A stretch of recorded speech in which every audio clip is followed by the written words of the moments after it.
This is the bit that we do.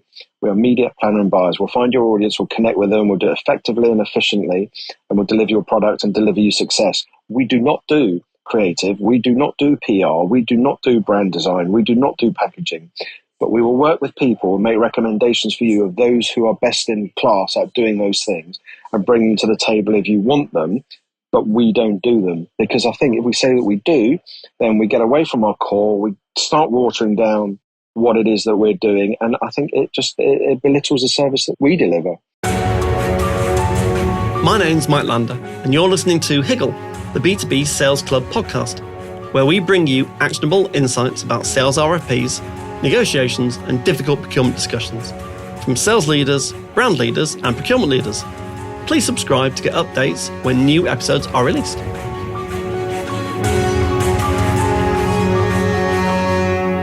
Adam, thanks ever so much for joining me on Higgle, the B2B Sales Club podcast. It's great to have you. Absolute pleasure to be here. Thank you for having me. And I really enjoyed being on your show. I thoroughly enjoyed. Yours is far more professional in terms of recording facility than mine. My God, you've got a full studio. It's amazing. The studio doesn't matter. It's the content and the people who are in it. And you were a marvellous guest. Thank you. You're very kind. So, without further ado, before we just have a natter and the audience loses interest, who are you? What do you do? And something unusual about yourself. So my name is Adam Hopkinson. I am the founder and managing director of a media planning and buying agency called PASHN. We set it up in January 2022 and it's growing nicely. I'm very happy and it's growing really well. Something unusual about me, I'm a part-time painter. I fill my spare time with painting portraits of people and I have exhibited alongside Banksy. Wow. Is that because you put your painting next to one on the wall? Or... No. Oh my gosh, I can't remember what year it was now, but going back about 12 years, there was a project in Leek Street in the arches underneath Waterloo Station that he was coordinating, or his team were coordinating, and I was there as well. Amazing. Oh, that's really amazing. Wow. God, I'd love to see some of your work sometime. Genuinely would love to see some of your work. So next time we're together, okay. I'd like to get some of your work. It'd be great. Done. Deal. I can't paint to save my life, but I can appreciate art to an extent. Well, I will do that. Thank you. Brilliant. We had like three kind of broad topics to have a chat about for kind of 20, 25 minutes, which hopefully are valuable to the audience that are listening. So you said, I think training is essential. Teams need to be qualified to work on clients' behalf, not just learning by osmosis. Do you want to just talk about that in terms of what was on your mind? Yeah, so for somebody who's never particularly interested in school and qualifications at school, I'm absolutely obsessed with qualifications now. I think the thinking for this comes from, we spend far too long in offices, or my experience of offices is that we spend far too long training people by osmosis, by sitting in a team and then adopting behaviors of that team. Now, those behaviors of that team may not be efficient, they may not be right, they may be incorrect or dangerous at worst. And my feeling is for the budgets that we hold for clients in advertising seem to be unqualified, by which I mean that if you are a client of Coca-Cola, say, your legal counsel will all have been through rigorous training and rigorous certification on things. Your accountants will have done the same thing. Largely your HR will, probably most of your marketing will have been through Chartered Institute marketing training, etc. When it comes to advertising and media and actually deploying your budget to your consumers, I don't feel that people are qualified in doing it, and there isn't an industry recognition. Even though there are qualifications that you can do, there isn't one that's accepted across the board about something that you have to have. It just worries me a little bit long term that we don't have that. Very good. So let's understand training a bit more. I almost said dig in, but if we do dig in, someone's going to say it's an AI podcast, so I won't say dig in. So let's kind of talk about training in a bit more detail. So my background, I left school at 16 and I did an apprenticeship. And I worked 4 days a week in work, learning by osmosis. And 1 day a week, I did formal training. So I did my ONC, my HND, and it was great because you get that blend of kind of academic rigor with practical application. And that, for me personally, worked really well. What do you think about and mean by how do we train people and how do we get them all up to a higher level? So looking back at my career, I started off in sales at a media sales house called Media Sales and Marketing. And the training for that was almost entirely on the job. You listened to people around you, you picked up cues, you started understanding a little bit about human behavior and what triggers work and what don't, which is brilliant and completely invaluable. And I'm not belittling it at all. No. What I'm trying to get to is that you have to have that, and you have to understand the environment of the business that you're in and the DNA of that business, the culture of that business. You need to be part of that. But also at the same time, there needs to be a best practice that is acknowledged by the industry of what you do. So is there a correct planning and buying process? Is there a correct research? Is there, how do you know what is good? You have your gut feel, but do you have an industry base level to which to measure against? And that's what I'm kind of getting at. It feels that as, in fact, actually, sorry, just to do a quick swerve, because I'm about to mention AI, but if this was an AI podcast, you would be putting me through a filter that would make me far more attractive than I am. So this is definitely real. Excellent. As things move more automated and more AI driven, we're relying on algorithms, we're relying on research, we're relying on data to do things. However, there is not an industry standard that shows which is the correct data, which is the right behaviors, and which are the things to be leaning on. So, probably now more than ever, it's becoming more important, not just to have people trained properly, but to have your machines done too. Absolutely. And in fact, how do we train AI-based systems? Well, we train it on a knowledge base. So you create a knowledge base for AI. Well, the knowledge corpus that currently the open or the foundation models are trained off, obviously, is the internet and other kind of broad public sources. Whereas what we need to do is take those foundation models, those AI chat bots effectively, and we need to train them in our domain. So we need to tell them exactly how our domain works in a lot of detail so that they can understand how to recreate human-like behavior. Yeah, absolutely. And it's interesting that you say the internet. Of course, it's going to go online to discover things, and you will have access to open web, deep web, and things that aren't necessarily available to everybody. So the sources that are available there are amazing. But the problem with the internet is it never had a barrier to entry for anybody to publish anything that they want on it. So if you then have something using the internet as your source of data, then what is the verification that it's actually even relying on anything true? So we talk about this a lot with our son, is when he's very good at coming up with views and opinions and points of view based upon research that he's done online. And of course, that's great as a characteristic in a human being. That's something that we encourage. But we're always saying to him, have you fact checked this? Have you gone back to the original source? Have you seen if it's a reliable source, a trustworthy source? If you don't know that source, maybe get another source. Triangulate your view. And I think that's critical.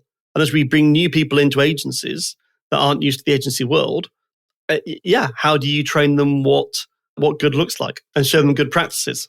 Absolutely. And a lot of those good practices will come from osmosis. I'm not denying that.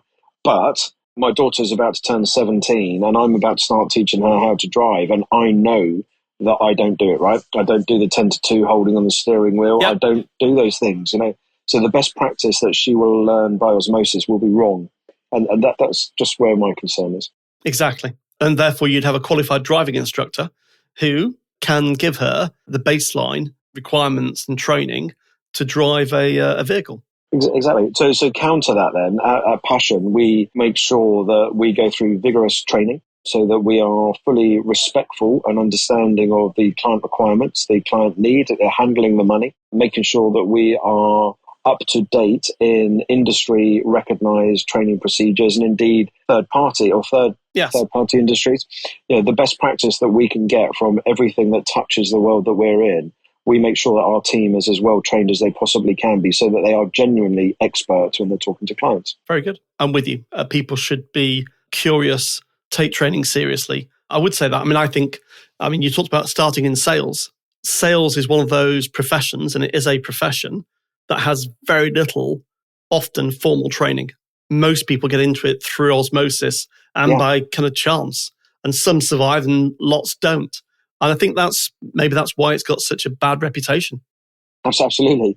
Yeah, it does. But then, we tend to taint the sales industry, which is an important part of media and communications because it presents the ideas back through the agency to be delivered to the clients.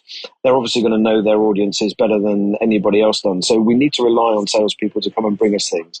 What we tend to do is we taint that sales process with more kind of real life sales. So salesmen, car salesmen, things. And that's where the bad reputation, I think, comes from. I don't think it comes from practitioners within the industry. No. They just get tarred with it a little bit sometimes. But the sales process is an essential part of the of getting a media campaign done. But also don't forget that everybody who is in that chain of flow of information is selling. So the media owners are selling to the agencies. Here's our idea. This is the benefits. This is what it can do for your client. We'll collate everything, bring it to the client. Go, yeah, this is the process. This is what everything looks like together. This is the benefit to you. So we're all salespeople. So Adam, I've been, I don't know how long I've worked in marketing agency land, on and off, I don't know, 10 years or more, whatever it is. But a lot, whenever I talk about sales, if I go into a consultancy world and you talk about sales, it's very well respected. It's normally partners and directors that sell. It's often very well trained. You're trained in a certain discipline. For example, the challenger sale or spin selling. And if you can sell and deliver and manage client relationships, then you'll be a partner. It's a dream. And they're rare people. When you come into the agency world and you talk about sales, often it's almost like, oh, we don't sell. We do business development. And I'm like, oh, really? Really? Do we have to change the word? Say what it is. We're selling and we're negotiating with people and we're influencing people. Yep. But you want to call it business development. Okay, you can call it BD if you want. But the reality is we're selling, negotiating and influencing positively. Yeah, absolutely. I wish the word sales had more kudos inside the agency world, to be quite frank. Yeah, I agree, actually. Yeah. So anyway, off my hobby horse, on to the next topic. So you also said that, I love this because it's actually your phrases. I think also that not actively selling to people who you're working with works well. Yes, people need to know your services, but you turn off from suppliers you claim to be all things to all people. Do you want to expand on that? Yeah, I do. So I love the industry, and the industry is magnificent, and I love being able to create moments of joy for people or to put ideas into their heads that they then go and act upon. I think it's a great thing that we do.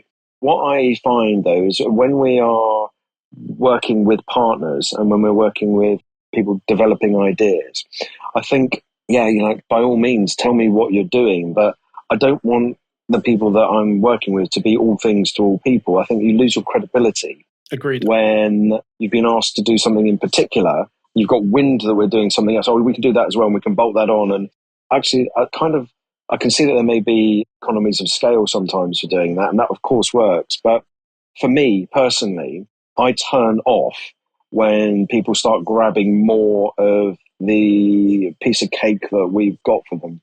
Right. I don't like it. It doesn't work for me. It lowers the integrity of the thing that I wanted them to do in the first place. And I'm a grumpy bastard. You've never seemed very grumpy to me, Adam, but still, anyway. AI filter here then. So what about once you start working with someone and you've built a relationship with them and they want to expand the scope, which is good for you, good for them, and good for your clients? How does that work, just out of interest? Of course. I mean, and look, it's a tricky one to kind of articulate, and I'm going to do my best here. So, of course, I want to have deeper relationships with people, and I want to be able to do more things and get a better insight on markets. And the more information that we can have coming from people that we like and trust working with, the better. However, by all means, tell me the things that you've got, but please let me select. Please let me brief out the people that we've done the diligence on the background to make sure that they're doing the things that I need them to do. Just because you've got a new surface doesn't mean to say that you're going to be the right people to do that. And we're very careful then with our clients that we are media planner and buyers. That's what we do. We have made a declaration in our creds and to all the presentations that we deliver out to clients that this is the bit that we do. We are media planner and buyers. We'll find your audience, we'll connect with them, we'll do it effectively and efficiently, and we'll deliver your product and deliver you success. We do not do creative. We do not do PR. We do not do brand design. We do not do packaging. But we will work with people and make recommendations for you of those who are best in class at doing those things and bring them to the table if you want them, but we don't do them. Because I think if we say that we do, then we get away from our core, we start watering down what it is that we're doing, and I think it belittles the service that we deliver. So that's the perspective I look at it from. That, of course you want more from us. Clients by niche, clients by expertise. Clients by specialisms, definitely. They do, yeah. They buy something where, I know as an ex-buyer, I wanted to buy a solution to a problem that delivered benefits from a provider that had done this before in my sector, ideally. and had lots of examples of where they've done this before in my sector, outside my sector, and they knew a lot more about this than I did, we could trust them to deliver the benefits that we needed and our clients needed. What's interesting is the trust thing. So I'm seeing this come up a lot more on LinkedIn now. I don't know if it's, but well, actually, I've got an idea about why it is. I was taught the trusted advisor model back in 1996.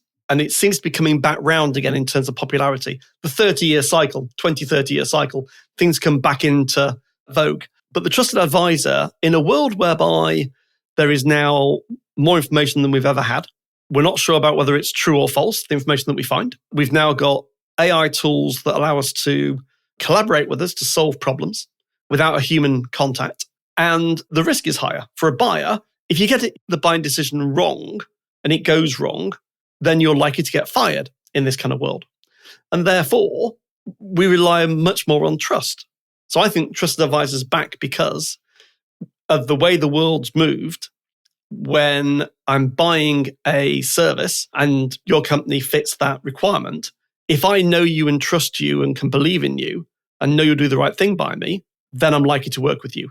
If I don't know you, but I've sent you the RFP, my advice is don't respond. You're making up the numbers. Okay. So, yeah, it's interesting because I think the best and the quickest way to become outside of having a previous relationship and done good work before, I think the quickest way to become a trusted advisor to somebody in our world is to say no.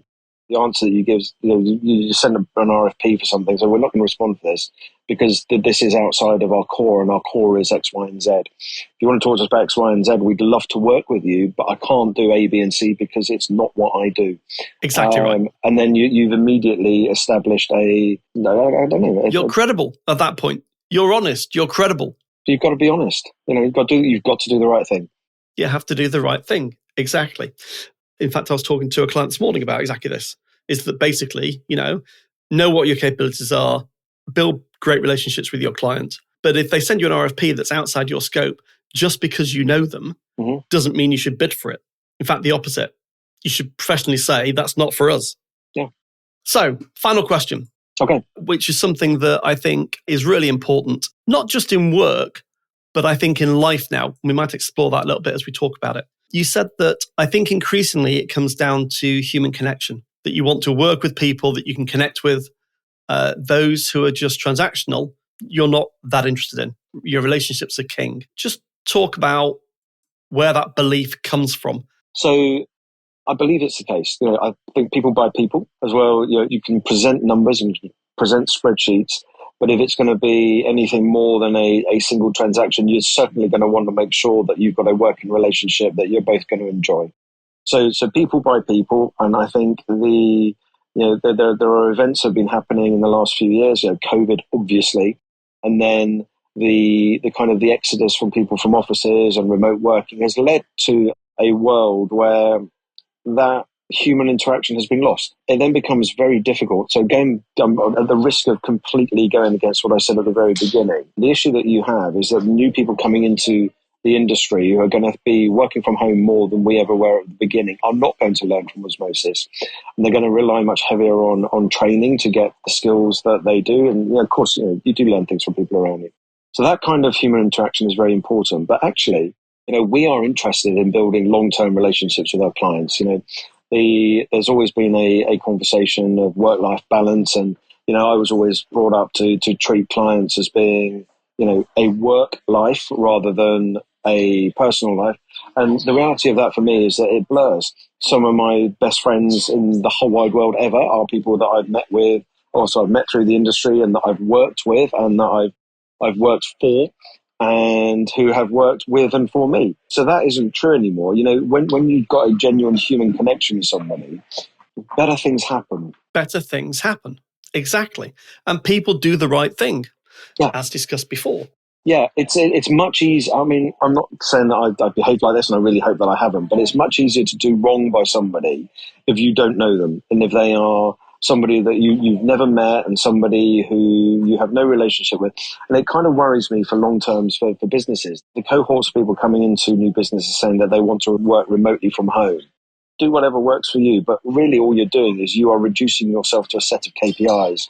And those set of KPIs will never have the context around them of who you are and what you do and what value you personally add. So it becomes tougher for people. Okay, great. It's nice working from home. Yeah, it is. Get up half an hour later in the morning and do whatever you need to do before the work starts. Lovely. But if you're just a set of KPIs, guess who gets shot first? Exactly right. And if you look at the studies, there was a fascinating series I watched on Netflix a while ago. I think they were called the Blue Islands or something, or Blue Isles or something. And it was about basically this guy had investigated quality of life and longevity. And he'd gone around the world and looked at different communities about why do they have people that live longer and are happier. And these weren't wealthy areas. These were just like, he just found all sorts of areas. But the common themes that came through were things like human connection. Community and connection have a direct correlation with quality of life. Yeah, I believe it. My wife says all the time to me, rightly, she's like, you have 6-7 meetings a day. You're at your desk, and I'm at home in the home office, as you can see. I'm in the home office. The danger is I sit here and just have meetings, write documents for clients, use ChatGPT as a kind of co-consultant, get to the end of the day, and then see our family. But I've not seen anyone else during that day. And I've not walked in nature, and I've not breathed some fresh air, and I've not had different stimulation. Yep. And that's a problem.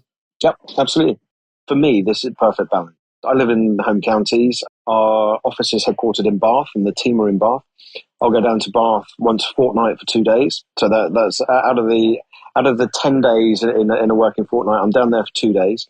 I'm in London every Wednesday.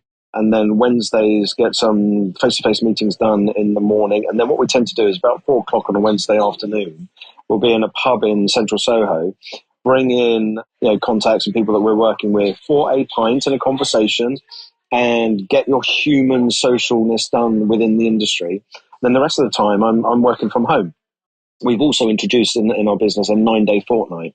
So those 10 days are truncated into 9. So every other Friday is given off for members of the team to just reset and do something on their own and have an extra bit of holiday. So we are heavily focused on making sure that when we are together, that it's all about being together. And you don't need to do that all the time, because we can have an intense Monday and Tuesday once a fortnight that we're all laying down the guidelines of the work that we're going to be getting on with.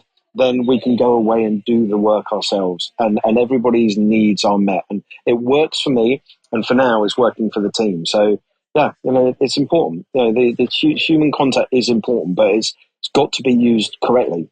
Exactly. That's why I like podcasting. One of the many reasons is I get to meet, or I wouldn't have got to meet you unless I was into podcasting. I wouldn't. Right. Yeah. So I meet all of these really interesting, generous, kind human beings who are nice to be with. And then I have a conversation with them. And then when I'm in town, I'll often drop people a note and say, I'm going to be in town in the next 2 weeks. Are you free? Do you fancy a catch up? Yeah. And I love that. I really genuinely love that. Me too. And I think podcasts are magic. I think for us and our business, it's the best marketing tool that we have. We're at the vanguard of lots of interesting conversations all of the time. And like you say, you get to meet interesting people. But the real gem of it is that, if we're working with a new business, a new client, to get them into a studio for an hour talking about them and going deep into their motivations and journeys, you start building an understanding straight away, which you just don't get. It takes ages to do it otherwise. So these are a dream. I love them. That's a pleasure. Thanks again for having me on your show. Way of building a connection. And I think on that point, do you want to just from this conversation, what are your couple of takeaways for people that are listening? Because we have an audience that obviously want to learn. You run a successful agency, and that's a very tough journey. What are your kind of couple of takeaways that you'd say to any agency founder, leader that's growing their business? I think encourage your team to network as much as possible, but don't treat it as networking. Just treat it as building friends and building relationships. They don't have to be transactional. You don't have to an immediate payback on it.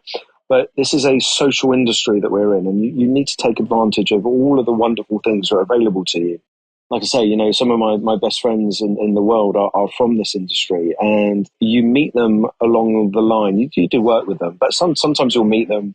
Somebody's hosting drinks, and you'll bump into somebody and you'll meet somebody there.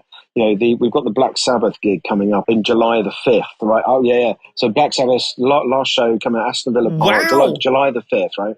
Tickets went on sale, and all of the people that I'm trying to get tickets with and for are people that I've met through work. I remember you're a heavy metal fan. Yeah, well, yeah. In fact, heavy thrash. Is it thrash metal? Yeah, it is. I didn't grow up, so I didn't.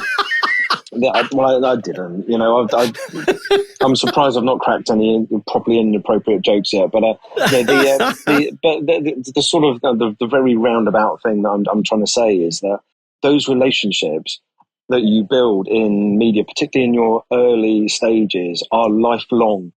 And, the people that I've mentioned in that thing, that we're all going to try and go together, but we all rely on each other and we can all lean on each other. We all work in different businesses, but you understand what the needs are more than what the wants of people are. So, when you've got long-term human, like lifelong relationships with people, you can cut to the chase really, really quickly. As you get further into your career, you've got less time to do everything. To be able to do transactions like that and deals like that really, really quickly. Come on, can we just get this done? Yes, of course you can. It makes life easy. So build your network, but build your network as if they're going to be lifelong friends. Brilliant. And as a finishing note, music. I think music is a phenomenal way of connecting with people. I agree. And telling stories. It's just brilliant. Absolutely right. And the experiences you enjoy together and amazing, because music does bond people. Annoyingly, there is one better thing that I found that has bonded people, and I don't do it anymore, but that's smoking. When you go through years of smoking, you would always find people who were in an area together. Yes. In an area together, largely outside of the group that they were with. So you go and have a one-to-one conversation with people, and it was just a really easy way of starting something. Not encouraging anybody to smoke. I really wish I never had done, but I did. Adam, it's been amazing. Really amazing. Thoroughly enjoyable. Really amazing. Where can people find out more about you? Okay, so thank you. That's very kind words, and I really appreciate you saying that. I feel the same. You can find out as PASHN.media, which is www.pashn.media. Or if you really want to look into what I've been doing personally, I'm on Instagram, H0PKINF50N. Hopkinson, but with 3 numbers in there. And I'm on LinkedIn, and I'm a gobshite, and I will talk to anybody, and very, very happy to help. Adam, thanks ever so much for joining me. Thoroughly enjoyable. My pleasure. Thank you, Mike. Thanks for listening to Higgle, the B2B Sales Club podcast series with your host, Mike Lander. Please subscribe so that you'll catch all the next episodes.